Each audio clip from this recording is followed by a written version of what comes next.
Yes, you're listening once again to the hour of the time. I'm William Cooper. Sorry I wasn't able to be here Friday night. There were some questions that I would have liked to ask Bernadine Smith. However, I had unavoidable business elsewhere. And she did a wonderful job, and so did Pete. Thank you, Pete, and thank you, Bernadine, for an excellent Friday's listening. I did get to hear a part of the broadcast. Folks, on March the 11th, 1995, there will be a Forever Free America rally in, where is this? San Bernardino, California. The National Orange Show Events Center. The National Orange Show Events Center, 689, that's 689 South E Street, San Bernardino, California. Admission is $10 in advance and $15 at the door. And this is sponsored by the Refounding Amendment Association, I guess. So I'll be there speaking that day. And I hope to see as many of you as possible turn out. I'd like to shake your hand and say hello. I'll be there the whole day. I'll only be speaking for about 45 minutes, so I'll have plenty of time to talk to you if you get a chance to drop by. We will have a table there somewhere. I'm not sure exactly where. That's March the 11th, 1995, the Forever Free America Rally at the National Orange Show Events Center, 689 South E Street, San Bernardino, California. And there's a phone that you can call for information, and that is 602-204-2386. That's 602-204-2386. So, hope to see as many of you as possible there. Also, folks, I'd like to remind you that there will be a Constitution Party meeting in Ferndale, Michigan. That's Ferndale, Michigan. The Constitution Party meeting, Ferndale, Michigan. The location is the Old White Church at 549 East Marshall. That's 549 East Marshall. That's the northwest corner of Hilton and Marshall, and that's east of Woodward. So it's the Old White Church, 549 East Marshall. That's on the northwest corner of Hilton and Marshall in Ferndale, Michigan, 2 p.m., February the 18th. 2 p.m., February the 18th. I will be there. I will be there to speak at this meeting. And I'd like to see as many as possible in that area and adjacent states show up, because I have some pretty important things to say. And if you'd like to call for more information, the phone number is 810-674-8094. That's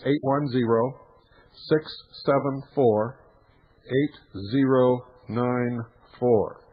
Remember, it's 2 p.m., Constitution Party meeting, 549 East Marshall, northwest corner of Hilton and Marshall in Ferndale, Michigan, at the Old White Church. Phone 810-674-8094, and I will be there. Hope to see you all. Hope to see everybody. Folks, it's important. Also, for those of you who are sitting in your living room shaking like a leaf because of what you think is coming, listen to this. Malgobek, Russia. At the end of December, he left his home in Siberia to try to rescue his aunt from the war in Chechnya. Abdul Vagat Chitayev, 41, director of a small construction company, never made it to its aunt's place in Grozny. Instead, he was taken prisoner by Russian soldiers during their New Year's Eve attack on the Chechen capital. now recovering in a hospital in Malgobek, 75 miles northwest of the Chechen capital. Chetaev is pale and exhausted. The Chechen's legs had been stabbed, his ribs were broken, his lungs and kidneys were injured, and he can't walk. The soldiers told us they were trying to protect us from bombing and would soon let us go, said Chetaev. Instead, he said he was kept in the basement of a furniture shop in Grozny for 3 weeks. Random detentions and rough searches of Chechens by Russians at checkpoints occur daily, and Chechens interviewed in different parts of the breakaway republic say they have been brutally interrogated at a detention center at the Russian Army headquarters at Mozdok, about 70 miles northwest of Grozny. They said that they would kill me if they found out I spoke with journalists. Let them kill me. I would rather die and let people know about this horror, Chetaev told the Associated Press. The head of the surgery department at the Chechen hospital in Malgobek said several patients told him they had been abused by Russian soldiers in Mozdok. They are all very pale and exhausted with serious wounds, psychic disorders. They are frightened. They do not sleep and cry in their sleep, said Magomet Katsushadze. Chetaev said a Russian army major stole more than $2,000 from him. Then a half hour after his release on January the 23rd, and listen to this very carefully, folks, listen to this and understand. He was arrested by troops wearing black masks, the trademark of the dreaded OMON, the special police force of the Interior Ministry. Chechens say OMON forces, who often stand guard at checkpoints with regular soldiers, appear suddenly in helicopters or in armored vehicles and arrest people and take them to Mozdok. Does that sound familiar, ladies and gentlemen? Does that remind you of any recent events in the United States of America? The Interior Ministry acknowledged some Chechens have been beaten while in custody, but says any suspected incidents of serious abuse are checked. When there are complaints of suspicions of wrongdoings, a criminal investigation is ordered or the superiors are told to conduct their own, said Alexei Petrenko, an Interior Ministry spokesman. Does that remind you of anything? Anything that happened recently in the United States of America, ladies and gentlemen? Russian forces also claim the Chechens are brutal in their treatment of Russians, beheading, scalping, and sometimes disfiguring corpses. Now, lest you go off the deep end, let me assure you, folks, that the recent disclosure by the Spotlight newspaper that there were at least 3 contingents of United States military special forces in Chechnya helping the Russians. Regardless of that revelation, I'm going to tell you something tonight that just may frost you. There are large contingents of United States military forces in Chechnya. There are so many that at some of the intersections, and if you've been watching the photographs from Chechnya lately, you have seen stop signs. American stop signs placed at the intersections so that American drivers will know when to stop. That's how many Americans are in Chechnya helping the Russians in a police action that is actually a practice for what's going to happen someday in this country when they finally reveal to the American people that the Constitution has been shredded and dumped in the trash can a long time ago, and that we are now part of a one-world totalitarian socialist order. But lest you get fearful, let me read you something from the New Mexico Courier, from the Courier. And this was on page 9A, February the 9th, 1995. The war will go on a long time, so says the commander of Russian troops in Chechnya. With the war into its 6th week, tens of thousands, now listen carefully, folks, tens of thousands of heavily armed Russian troops are locked in battle with only a few thousand lightly armed Chechen freedom fighters. The Russians do not control much of Chechnya, have lost dozens of their best tanks, thousands of casualties, and the Chechens are now targeting highly lauded Russian attack helicopters and shooting them down with small arms. The commander says that despite a huge manpower advantage, the Russian situation is difficult. The Chechens are fighting for their homes and have already told the Russians that they will go to the mountains and never stop fighting for their land.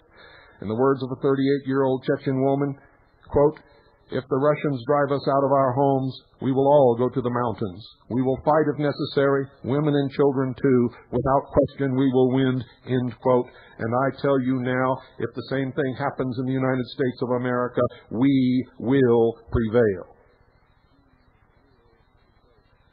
Take heart. Look what happened in Vietnam.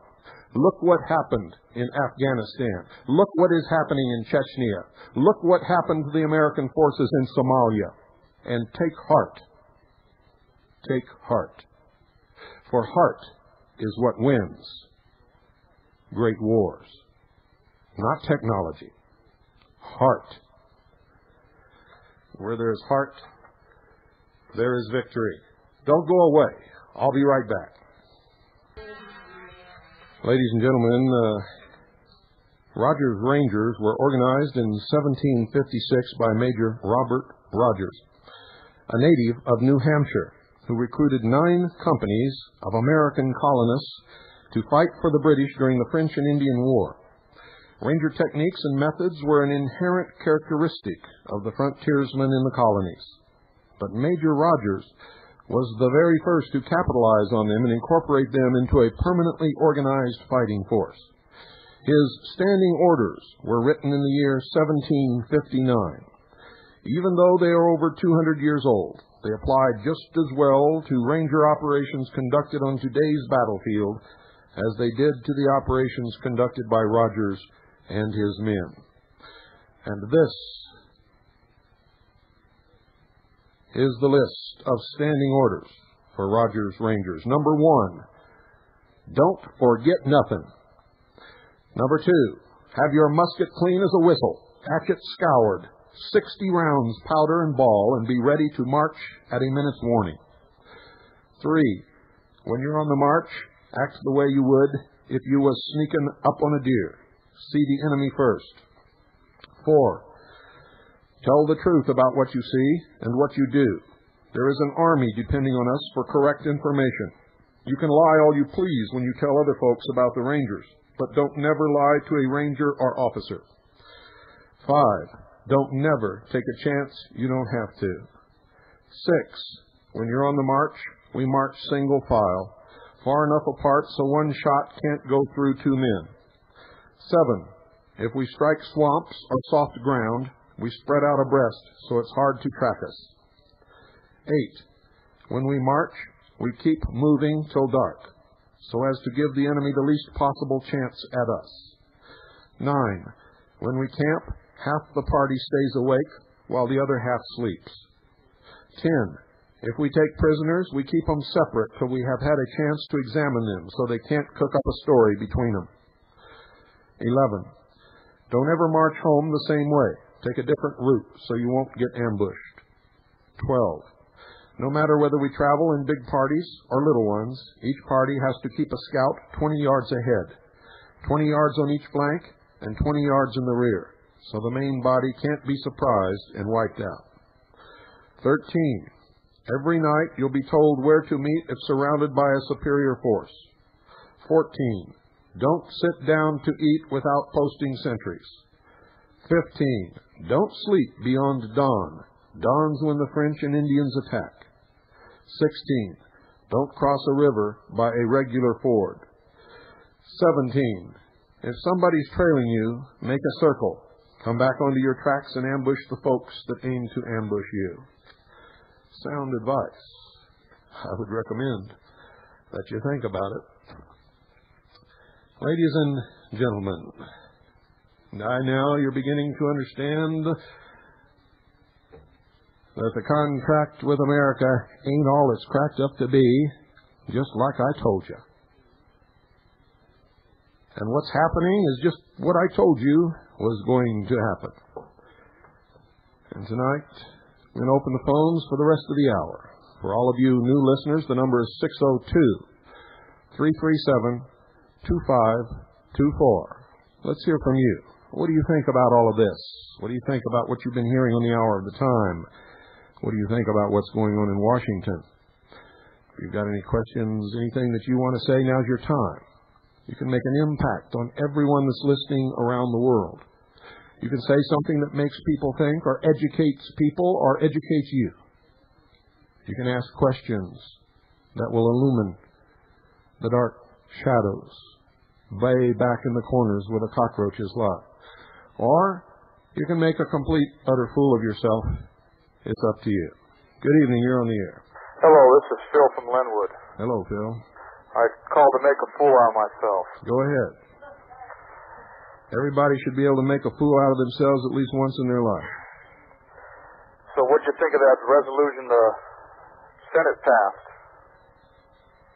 You mean the House passed? Right. Well, it hasn't passed until it gets through the Senate. It's just passed the House. I think if it goes all the way through, it's exactly what I said would happen. It's another piece of destruction aimed at the Bill of Rights. Well, I've been experiencing the good faith of the Linwood Sheriff out here in L.A. County for years. And it's only because of the exclusionary rule that I've been able to stay out of jail. Because they fabricate lies all the time. Yes, they do. In fact, everyone connected with the legal system knows that the people who lie the most in the courts are the police. Yeah, that's one thing you can depend on. That's a fact. Biggest liars in the world. That's a fact also. Thank you, Bill, for your time. You're welcome. Thank you for calling. And you did not make a fool out of yourself. 602-337-2524. Good evening. You're on the air. Yeah, Mr. Cooper, this is Rick down here in Kentucky, and I hope I'm not making a fool out of myself, but I just see a distinct difference between us and the Chechens, being that the Chechens are in a geographical location themselves, and their enemies in another geographical location, and in the United States, we're all spread out, and even between all of us, I don't even know if any two would agree. What about that? I bet it's the same way in Chechnya. I bet if you got three of those guys together around a campfire at night, it'd be one hell of an argument. Okay, I don't like to be a pessimist or anything, but the geography of it kind of bothers me. Well, let me tell you something. If you look at the size of the United States and the number of American citizens there are who just are not going to be slaves under any circumstances, Amen. And then look at the number of forces they can array against us, take heart. I mean, if 1,000 Chechens can kick the whole might of one of the most technologically developed military forces in the world, in fact, they claim they're number one. We claim we're number one. I claim they're both the same.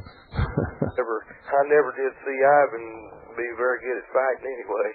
Well, they're not. They don't want to fight. They got no interest in Chechnya. They're there because somebody told them to go there, and if they don't go there, they're going to jail. That's the only reason they're there.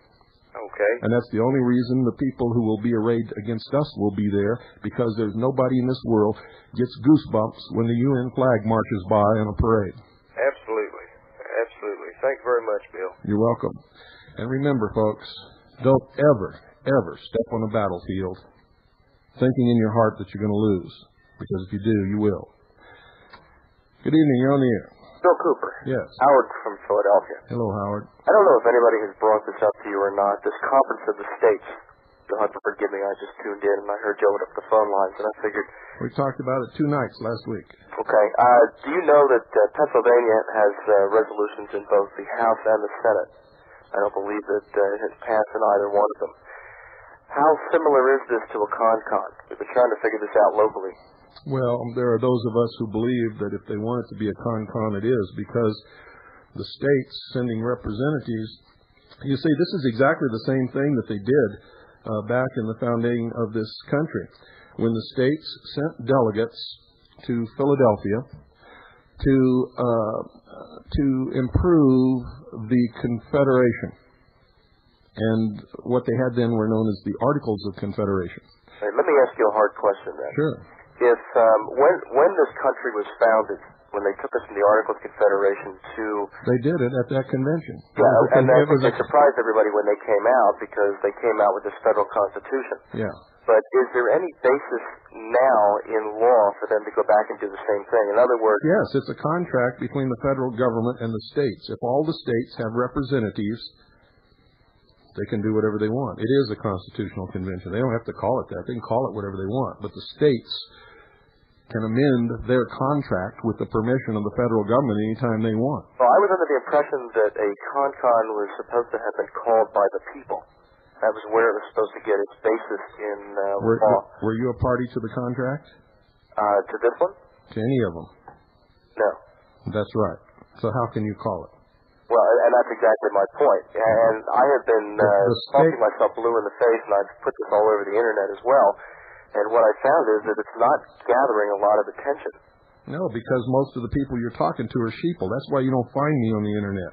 I can't find anybody on the Internet who wants to do anything except hide behind a computer and strike out at the world. Well, there is some use for the Internet.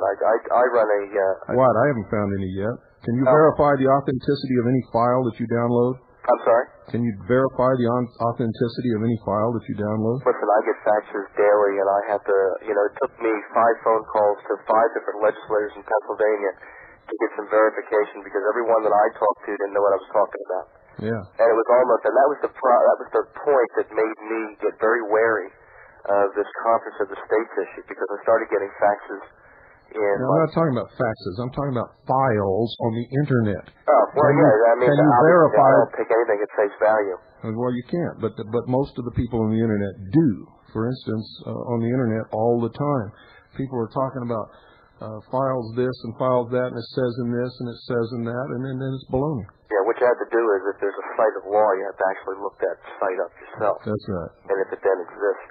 But while I've got the air, I'd like people to realize, call your state senators and your state congressmen and find out what they're doing. A lot of them don't even know what this is. And even if you mention the word CONCON to them, as I did to a number of staffers in some offices, they said to me, "What's that?" That's right. People tend to forget that but not everybody knows what they're talking about. When you say CONCON here on this broadcast, just because people listen to this broadcast all the time doesn't even mean that they know what it means. Right. It means constitutional convention. Right. The scariest part of this is that you would think that a resolution going through, I assume this is going through all the state houses of all the states at this moment. You would think that something that's going through uniformly would gather some media attention. Are you kidding? And I was amazed. I've been looking in the papers to see if they're even writing about it. And what I found was, and you'll note that supposedly Philadelphia is supposed to be where this is going to take place. What I found in today's Philadelphia Inquirer was one sentence. And all the sentence said was that there was a resolution going through the houses to help the states work better. Yeah, that's what they say. But it's, I guarantee you, well, I won't guarantee you, but I believe that if it comes about, it will turn in to a complete scrapping of the Constitution and adopting of something like the new state's Constitution. And what will be the alternative? Well, the only alternative is if we don't want it, we go to war. I thought that the process when they came back that we had to vote on it. No. The Senate ratifies it. That's it. It's not a very comforting thought. No, it's not. All it has to do is be ratified by the Senate and voted on by the. Well, it does have to be voted on by the legislature in each state. I almost forgot about that. It does have to be ratified by the states. By the legislature, not by us. Right, not by the people. People have nothing to do with it. It's a contract between the states and the federal government. So the problem is that the states forget where they derive their power from. It's from us. That's correct. But they don't care. No. So all these people out there who are listening, let me remind you, these are the same people that want to take away your guns. That's right. And they will, still, if they can. Well, maybe Chechnya is something to watch and learn from. Well, let me tell you something. Nobody wants any violence whatsoever, least of all me. I've already been through a war, and I can tell you right now it's not fun. But if they try to enslave the American people, I will have no choice. All of you out there listening, you'll have to make up your own minds. But I've had you on for way too long. Got to let you go. Thank you very much for your input. 602-337-2524. The whole reason for me writing my book and for doing these broadcasts and speaking out like I have and endangering myself as I have done, ladies and gentlemen, is to prevent violence. If we wake people up out of their slumber so that they can find out what's really happening, there has to be no need for anyone ever to get hurt. I can assure you. That's the whole reason for this. Otherwise, I wouldn't waste my breath. Good evening. You're on the air. How you doing, Bill? Good. I had a question for you. I never did hear the follow-up on your case there in Phoenix. Can you go into that just for a second? How did you come out on that? I was guilty of 2 misdemeanors and paid a $600 fine. No parole, no jail. That's hunky-dory. I got to say on this... I was extremely lucky, my friend. Well, the cards were stacked against me, and I won as long as I could and staved it off as long as I could, and that was the outcome. Did you defend yourself, or did you have to hire a liar? I defended myself until the very end, and then I hired a liar. Hey, on this states' rights contract with the federal government,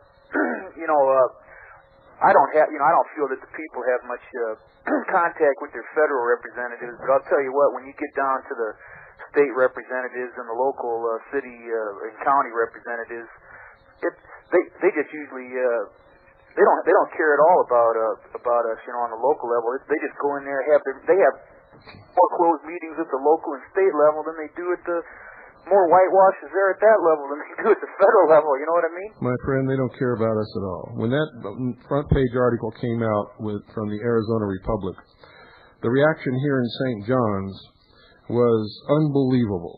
They called a secret meeting of the city council, and they did not invite the city councilman purposely, who would be friendly to our point of view. And the outcome of that, I have no idea. I don't know what the outcome was, but I know that they discussed it. Also, nobody in this town, not from the local paper, not from the local city government, not from any of the churches, not from any of the citizens groups, have bothered to come in here and talk to me at all. At all. The local paper ran a front-page story rebutting what the Arizona Republic said, but only from the point of view of the city of St. John's. Let me ask you. And listen to this. Talk about sheeple. Without talking to me, without knowing what I'm about, without ever listening to this broadcast, without reading my book, without ever hearing me speak, the people in this town, not all of them, but a good portion of them, got together and decided that since I'm not running a business here where they can buy anything, they can't hurt me. So they decided to boycott Tim's surplus store and his restaurant. Those are the good people of St. John's, Arizona. I should say the good sheeple. I'll tell you. So, what's going to be the action then? Well, the action is what do you mean, the action? Well, are you going to maybe look for another place, or are you going to... No, there's nothing cowardice about Bill Cooper. Okay. Let me ask you one more question. I know you got a break. I know how you say that the right to keep and bear... I know how you feel about the right to keep and bear arms. Now, when you say, when you form a militia, do it lawfully according to each state constitution or whatever. To the state, and if you can't do it lawfully according to the state, do it lawfully.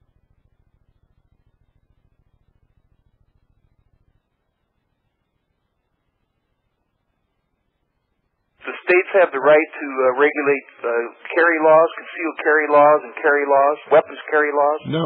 According to the Constitution of the United States, the active clause of the second article and amendment is, and I quote, the right of the people to keep and bear arms shall not be infringed. All firearms regulation, all firearms laws are unconstitutional. I agree with you. Thank you, Bill. You're welcome. Bye. Good night. Got to take a break, folks. Don't go away. I'll be right back. That should be the theme song for the Constitution Party, I'm telling you. Good evening. You're on the air. Good evening, Bill. Good evening. You're coming in clear.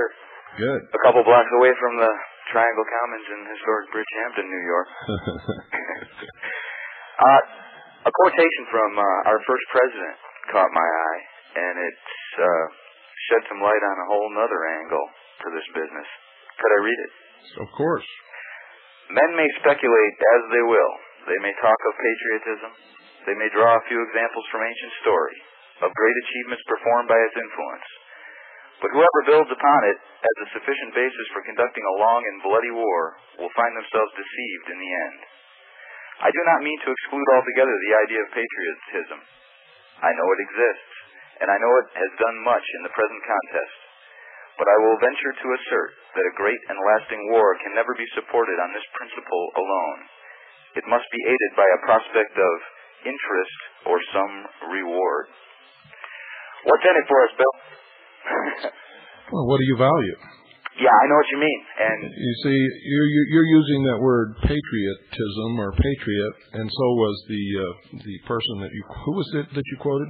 That was George Washington. Okay. And I called him into question myself when I read it. Well, you're using that in the sense of one's loyalty to the country. And it's always been my contention on this broadcast. You can go back and listen to every tape of Nationalist versus Patriot. Wait a minute. You can go back and listen to every tape that I've ever done, every broadcast that I've ever done. Whenever this subject has come up, I have always cautioned people to forget about my country, right or wrong. Forget about being loyal to boundaries. Forget about being loyal to the flag. You must be loyal to what means something to you, and in our case, in the case of real Americans, it's liberty. Yes, sir. And that will be our reward. To live as we wish in freedom. To have the opportunity to make of our life what we will, what we're capable of, with no restraints. Yes. Other than the restraint of never hurting the person or property of any other citizen. I think that speaks well to the question before about the possible eventuality of a CONCOM, and if legally and lawfully, so to speak, our unalienable rights are removed from us. Yes. Now, don't get me wrong. I've also said this. If they would go about forming a world government properly, with the recognition of individual rights and the protection of those rights in that world government, I'd support it in a second. I'd get behind it. This broadcast would be devoted to it. Absolutely, Bill. I'm for it, too. Thank you, sir. You're welcome. See, we have to be loyal to principles and ideals, ladies and gentlemen. That's what makes the world better, not boundaries. People who put a bumper sticker on their car and really mean it, my country, right or wrong, those are fools. Because that's what Hitler's people said. That's what Genghis Khan's people said. That's what every tyrant in the world has ever said. You know? Don't do as I do as I say. Forgot to hang up the phone. 602-337-2524. And that was okay because I pontificated enough on that subject. And good evening. You're on the air. Yes, hello, Bill. Hello. Hi, I'm Mike from Arizona. Hello. Yes, hello? Hello. Yeah, hello. Can you hear me? Not going to play that game, folks. 602-337-2524 is the number. Good evening. You're on the air. Hey, Bill. How you doing? Good. I'm John from New Jersey. Hello, John. And personally, I listen to your show, and I tape your show, and I play them to everybody I can to try to make them aware of what's happening. And I even have a friend of mine who's a musician, and he wanted to sample some of your quotations from your show. Because we feel it's a good way to get the message out to as many people as possible. Good. And I want you to know, Bill, that whatever happens, I personally am fanatically devoted to the Constitution of the United States. And I was taught in high school about the Constitution by my history professor, Mr. Bullivant, in high school. And I cannot believe that there is a group of evil people that are trying to steal my God-given freedoms from me. And people in this area think that I'm some kind of lunatic. And, when I tell them about the Constitution, I don't even think that they realize that we have one. No, they've been taught that the Constitution is an old, outdated document, has nothing to do with the modern age. They don't understand that their ability to live and be free and breathe and work where they want to work and travel where they want to travel all depends upon the protection given to us in that document. And when that document's gone, as it's happening now, it's being eroded away piece by piece, and when it's gone, then they're going to know. Did I see right on C-SPAN H.R. 666 that removes the Fourth Amendment if federal law enforcement officials want to... No, it does not remove the Fourth Amendment, although there was an amendment to H.R. 666, which would have done that, but that was defeated, so the amendment was not attached. What it does is take away the exclusionary rule, and it allows police officers to conduct illegal searches and to use whatever they find in those illegal searches against whoever they want to use it against. In effect, it doesn't do away with the Fourth Amendment, but it does. You know what I'm talking about? It damages it. It plays with words. Right. Well, these one-world Luciferians, they've got to be out of their minds. No, they're not. Well, they have a clear agenda that they believe in, and they believe that what they're doing is in the best interest of all mankind, and specifically in their best interest. Well, their best interest, in my opinion, is satanic greed. Well, now be careful. When you bring religion into this, you might be making a big mistake. Well, I use it more as an adjective to describe what I perceive as evil. Well, it's better to use the word evil than to bring religion into it. That's one thing that turns people off from listening to you. They don't want to hear that stuff. You see, they may believe in something else as far as religion goes. So if you want Americans to listen to you, you got to talk to them from the point of reason. If you're talking to them from the point of the book of Revelations, nobody's going to listen to you except somebody else that believes in it. What ultimately you're going to accomplish is you're going to talk yourself into a point of impotence, because if it's preordained in the book of Revelations, who are we to go against God? We're going to suffer, and a lot of people are going to die, and us Christians are going to be persecuted, but Jesus is going to come and save us. Well, one of my main personal offenses to all this is that, the Constitution and the Bill of Rights have been the laws that I've my whole life tried to apply to my life in this society.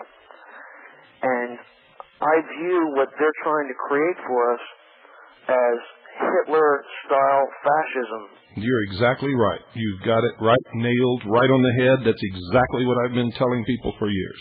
And, I think that people should be made aware, by implication, I think that they're going to have to dig mass graves in this country to bury the people that they feel don't want to serve this New World Order. You're right. I don't believe that their intentions for us are good intentions. When they try to disarm us, and I read your book, Behold the Pale Horse, about the AIDS virus and MK Naomi. And, now, wait a minute. I didn't say anything about a virus. All right. I didn't say anything about HIV in that book. In fact, in that book and in every speech I've ever given and in every radio broadcast I've ever done, I have made it clear that I do not know what causes AIDS, but I do know that according to the documents that I saw under Project MK Naomi, they were injected into the population, whatever it is. Okay, well, if I could just say one more thing. If we, and I'm sure we're going to defeat these people, I think that you deserve a lot of credit. I don't want any credit. I just want liberty for my children and for me and my wife so that we can live out our old age in freedom. Well, I just want to, publicly take an oath that I'm going to do whatever I can to defend the Constitution of the United States. Well, just remember, if anything better ever comes along, and it really is better, we should go to it, whatever it is. But we have to be careful because our enemies play with words in ways that we don't always understand. And their words have different meanings. That's right. That's why we have to be very careful. But remember, don't be loyal to boundaries. Don't be loyal to a document. Be loyal to principles and ideals. You can be loyal to that document as long as it's the best that's ever been created, and to this date it is. I haven't seen anything better. I haven't either. And I think you're doing a great job. Well, thank you. All right. Thanks, Bill. Good night. Bye. 602-337-2524. In fact, folks, in the little article that was put out in the little St. John's paper here, somebody that the lady talked to, she never came and talked to me, but somebody she talked to said that I'm an unremarkable person. See, I've always told you that I'm no different than anybody out there listening. I just happened to catch on early and do my homework, that's all. I'm just like all of you. No different, no better, just down-home folk. Good evening, you're on the air. Yes, I would like to know what your opinion is of this 10th Amendment to the Constitution of the United States and how or what its relationship is to the Conference of the States. Well, I'm not sure I know what you mean by relationship to the Conference of the States. Well, some people are saying that the 10th Amendment resolution, which really doesn't have any power, is kind of a forerunner for getting people's attention, leading them to be favorable to the Conference of the States. Well, the Conference of the States has nothing to do with the 10th Amendment to the Constitution. I know it doesn't. Whatsoever. Anybody who would fall for that doesn't know what's going on. They haven't read the 10th Amendment and don't understand. Okay, well, what about this 10th Amendment resolution, state sovereignty resolution? What do you think about that? I've said over and over again, the reason why you haven't heard any shows about it here is very simply because a resolution has no force of law. I don't care how many states pass a resolution, it doesn't do any good. And they don't have to pass a resolution. It's already a part of the Constitution. For God's sake, it's the 10th Amendment. You can't get any higher than that. Well, this is the position that some people are taking, that it doesn't really have any power, this resolution. The resolution doesn't, you're right. Except that it grabs people's attention and puts it on states' rights, which then sort of leads them into being in favor of this Conference of the States. Well, you see, that's all deception, and it's only for the sheeple. Real people who understand what they read know that if it's not prohibited to the states by the Constitution, that everything not granted to the federal government belongs to the states or to the people. You don't need any resolutions. You don't need any baloney about the 10th Amendment or anything else. It is in the hands of the states and of the people. That this 10th Amendment resolution really is worthwhile, worth wasting your time on. Not for me. Okay. So what if you pass a resolution? What good does it do? Kind of what I thought, too. Yeah. If you can't take your power that you already have, according to the 10th Amendment to the Constitution, what good is passing a resolution? Then I wonder why so many people are promoting that. Because they're sheeple, ma'am.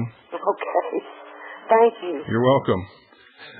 And thank you for calling. That was a very good question and comment from you, and I'm very glad that you called, because I probably wouldn't have touched on that. You see, I tend to ignore the sheeple stuff unless it comes up here. Good evening. You're on the air.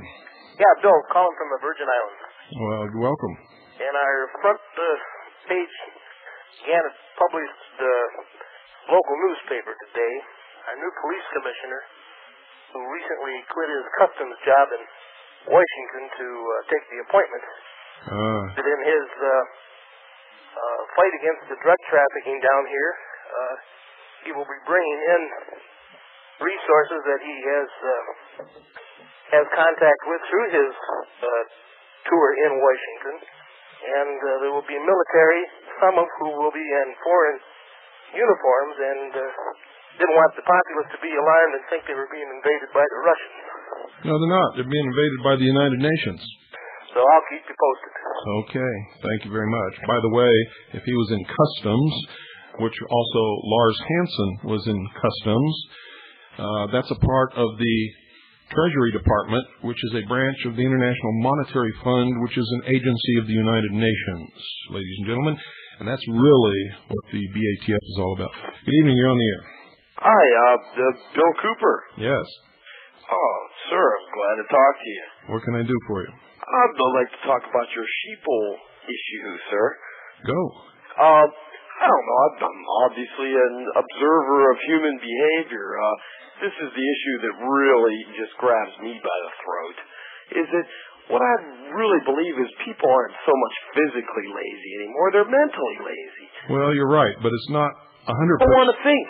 they'll give up their money, their time, their energy, anything that maybe they should have, or society tells them to value. They'll give that up just to let other people do their thinking for them. That's right.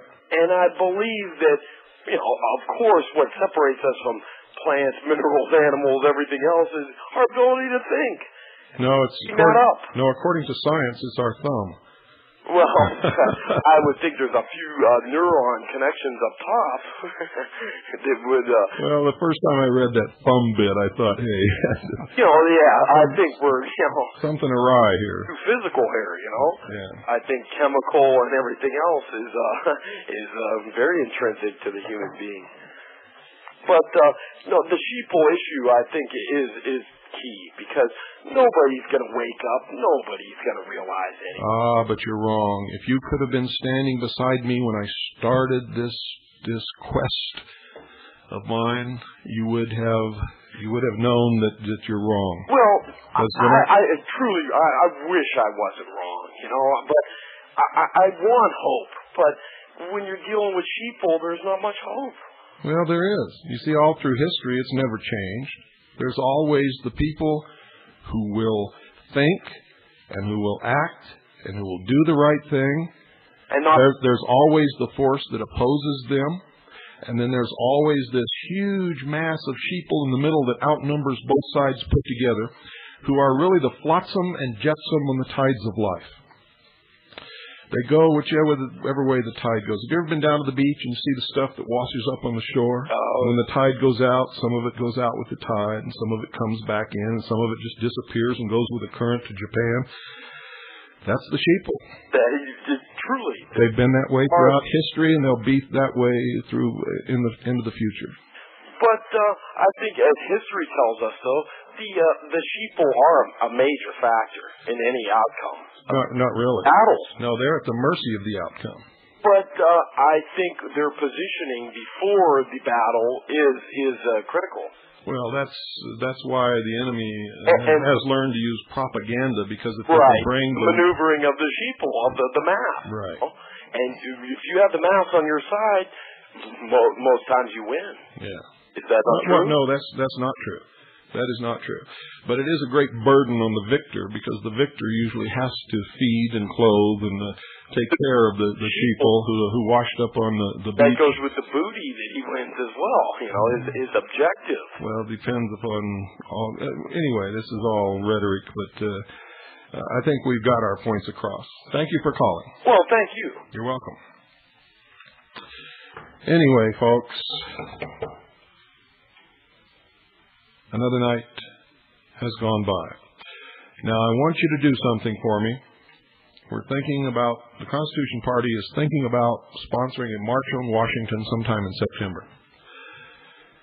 Now, we're not going to do this if nobody wants to go. In other words, if nobody gives a damn anymore, we're not going to waste the effort. And quite frankly, if I ever find out that nobody gives a damn, I will just pack everything up and take my wife and daughter and go to my little hilltop and do what I have to do, and to hell with everybody else. We're planning this in September. If you are hearing it in enough time to save enough money and dedicate yourself to going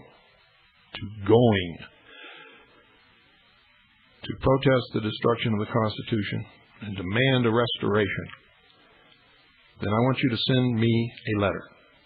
And I want you to tell me that you'll go. If you're not going to go, don't bother sending me a letter. All I want is to know who will go in September. You've got ample warning, plenty of time to plan, plenty of time to save money, plenty of time to tell your boss you want some time off. So you can't say that you didn't have enough warning. So I want to know how many people will go. And if we get enough of a response, we're going to go ahead with it. If we don't get any response, folks, then we're not. We're not going to waste our breath or our time. We're going to go about doing what we know will be effective. I'm not going to go to Washington again and have only 1,500 people show up like we did with Project 94, D.B. Kidd's effort to protest the Federal Reserve. If nobody cares, there's no sense in even doing it. Good night, and God bless you all.